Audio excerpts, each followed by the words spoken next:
Welcome to the Coaching Book Club podcast, the show that empowers coaches through books. I'm Christy Stuber, here with my friend and co-host Ken McKellar, and today we're diving into James by Percival Everett, a bold and brilliant novel that reimagines the adventures of Huckleberry Finn through the eyes of Jim, the enslaved man at the center of Twain's story. This novel is a literary force. It's won both the Pulitzer and the National Book Award, and today we're especially interested in what it teaches us about being a coach and creating trust and showing up authentically and what it means to see and support the deeper meaning our clients are making of their lives. And here's what you can expect in this episode. First, we'll start with a quick overview of the book, what it's about and why it matters to coaches like you. Next, we'll break down 3 key takeaways that stood out to us and share how you can apply these insights to your coaching practice. Finally, we'll explore how these concepts connect to real-world coaching challenges and help you build confidence, tackle imposter syndrome, and grow as a coach. Whether you've read this book before or are hearing about it for the first time, you'll leave with actionable tools to strengthen your skills. So let's get started. Hi, Ken. Hey, how you doing? How's it going? Good. How are you doing today?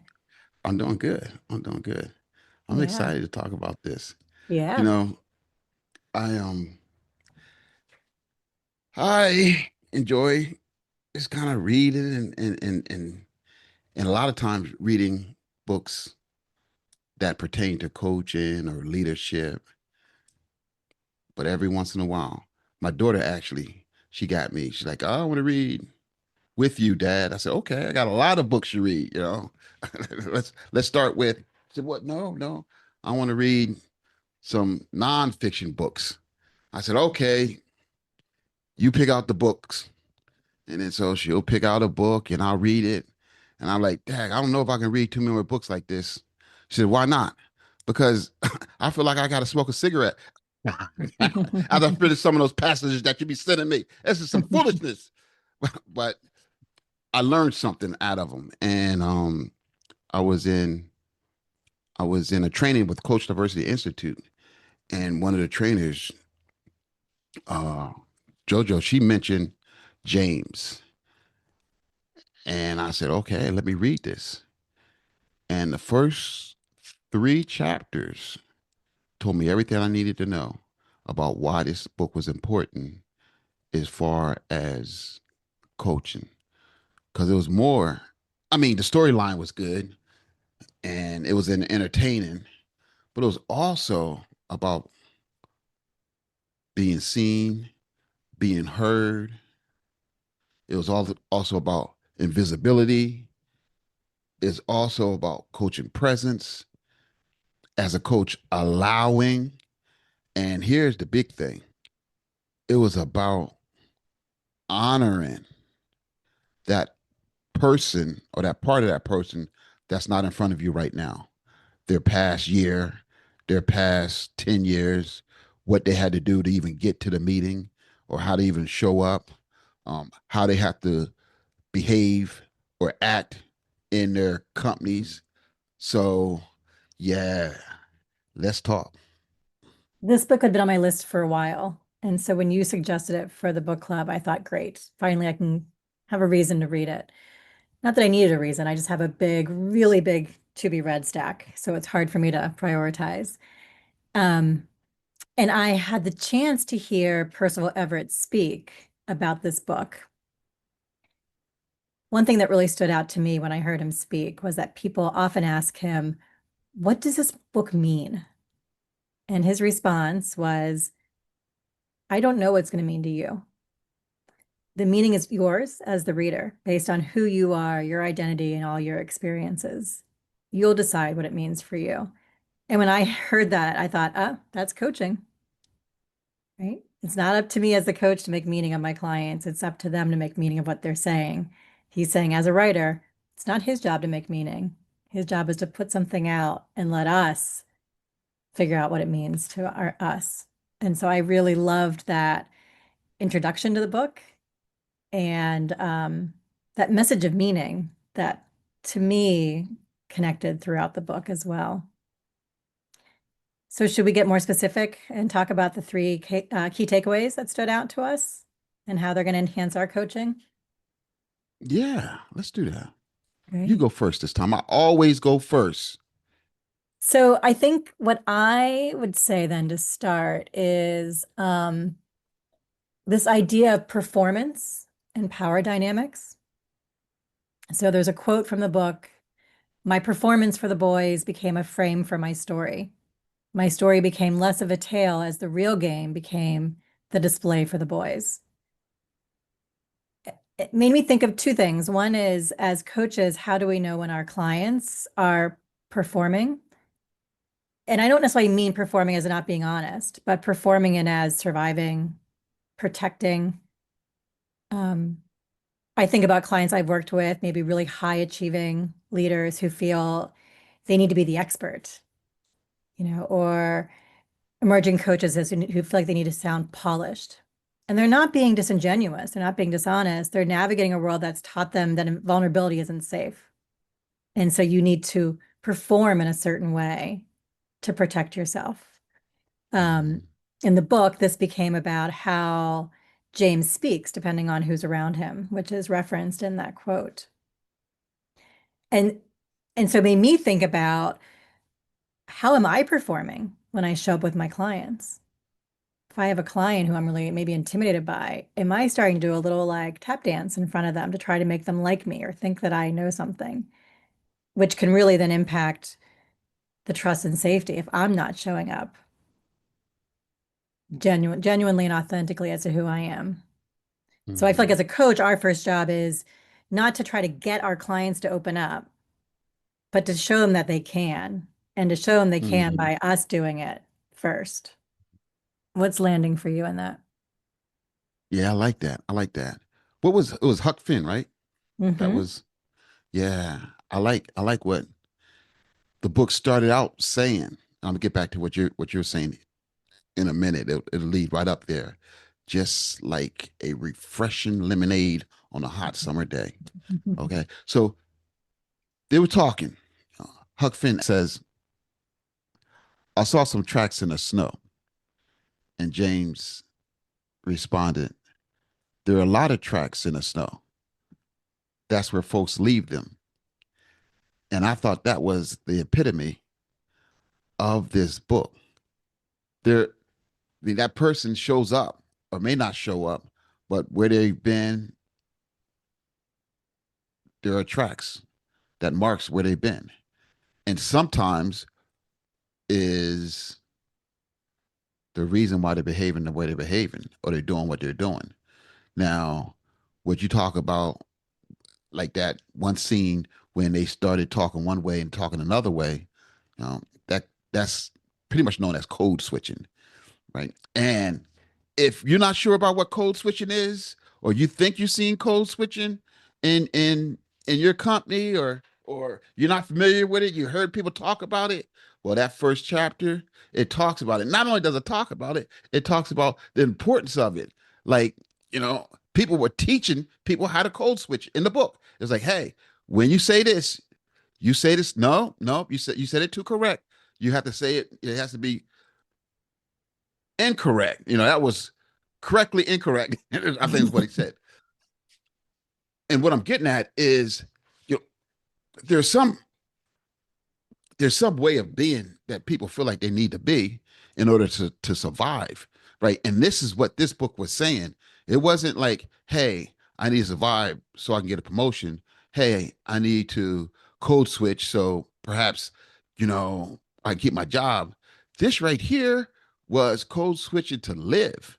Like, if you could read, you were being burnt at the tree, put on fire. If you could read, right? If you was too smart or if you made people to feel dumb, I mean, you were basically, your life was at risk. Your family's life was at risk. You was and at risk of being hurt or being shipped off or being sold.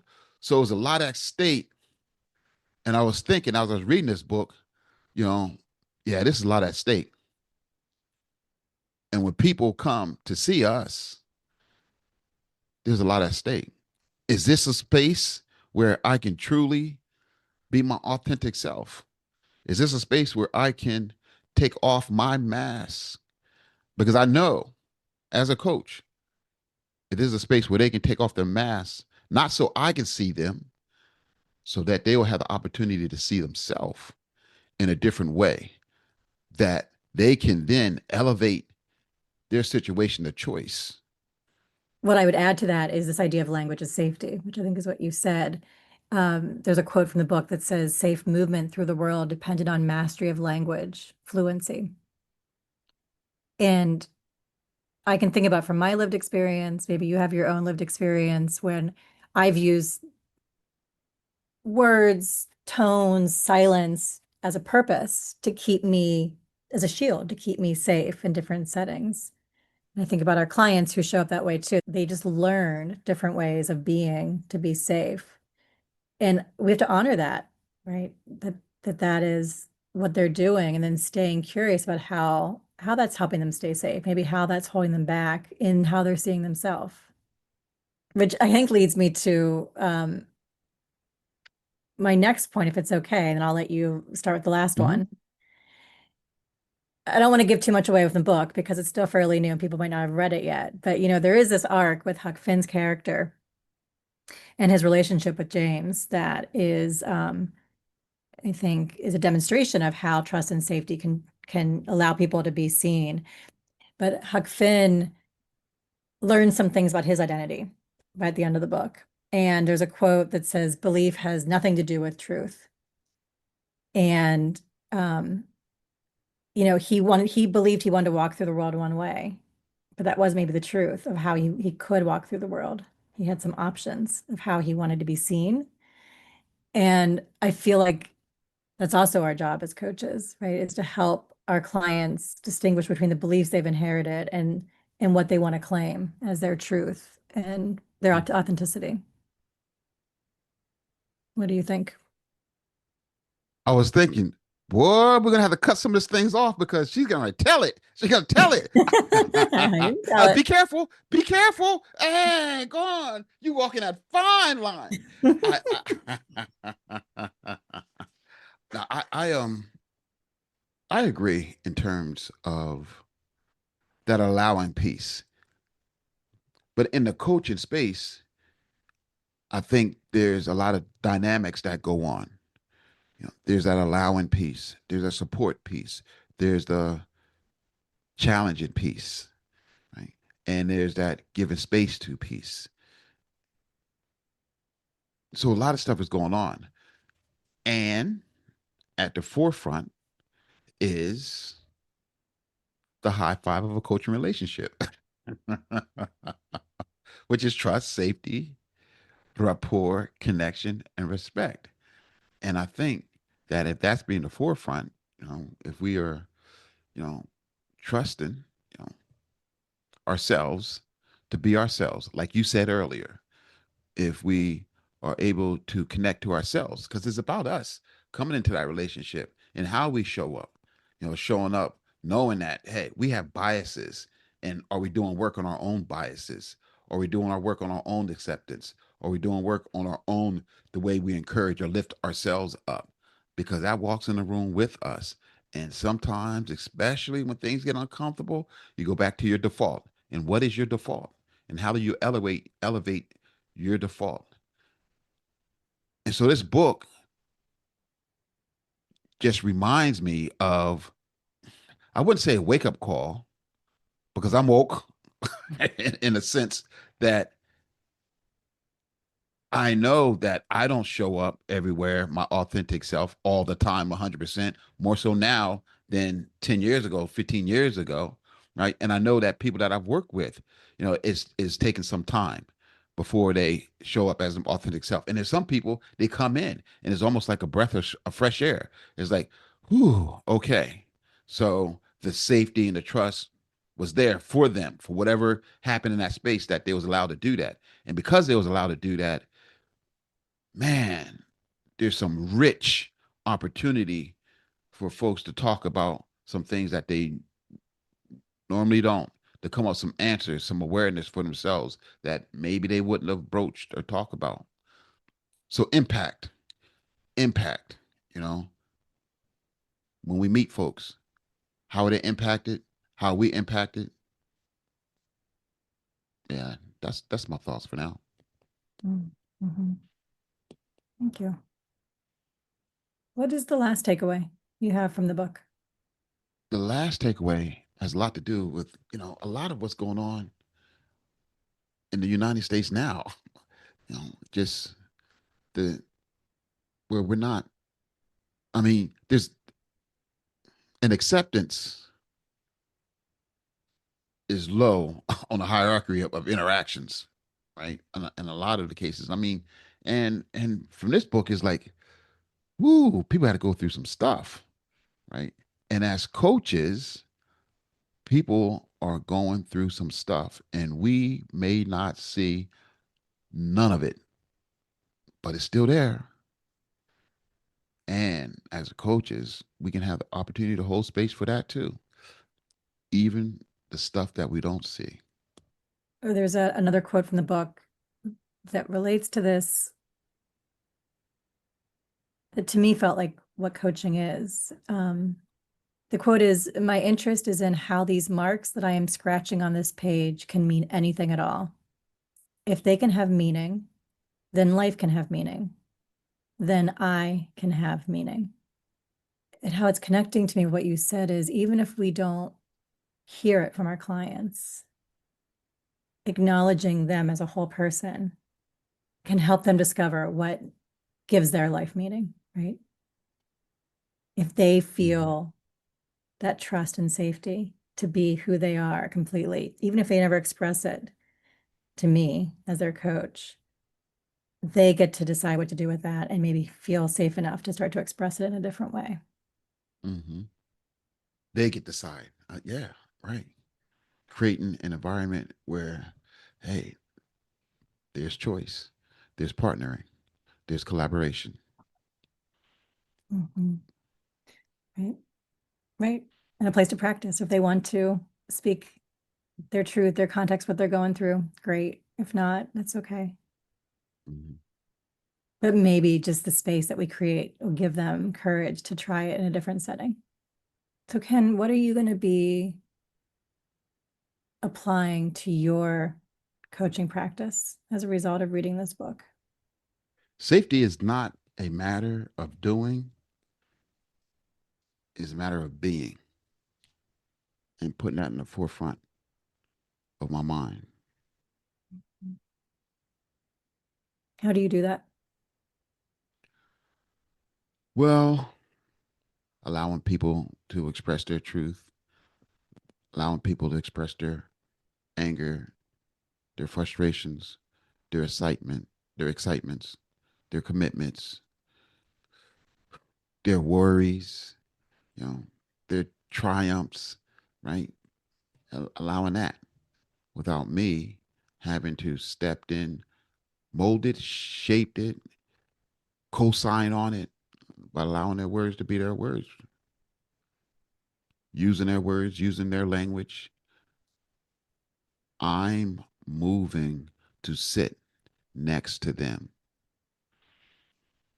Mhm. Beautiful. In my takeaway again will relate to that a little bit in that I think about my own performance dynamics. How do I show up when I'm feeling scared, intimidated, under pressure? And how does that impact the trust and safety I'm trying to build with the client? So if I'm moving to sit next to somebody, but I'm in what I call entertaining mode for me when I get like anxious, I turn into the entertainer and I'm like juggling balls and knives and stuff. And I'm trying to sit next to my client. How safe are they going to feel opening up to me? Right. As opposed to if I can move in with a calm, confident presence to sit with them. What's the difference? So it's not, you know, we are in the power that we are in the dynamic with our client.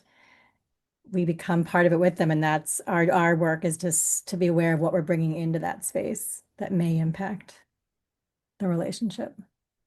Anything you want to add before we wrap up for today? Read the book. Read the book. I'm going to add that. Read the book. We talked about the book, but we didn't talk about the book. I mean, the story, the journey, the relationship, and even the book itself. I mean, very powerful book in many ways. There's so much more to talk about in terms of the book. Um, it is a beautiful book. I'm really glad I read it.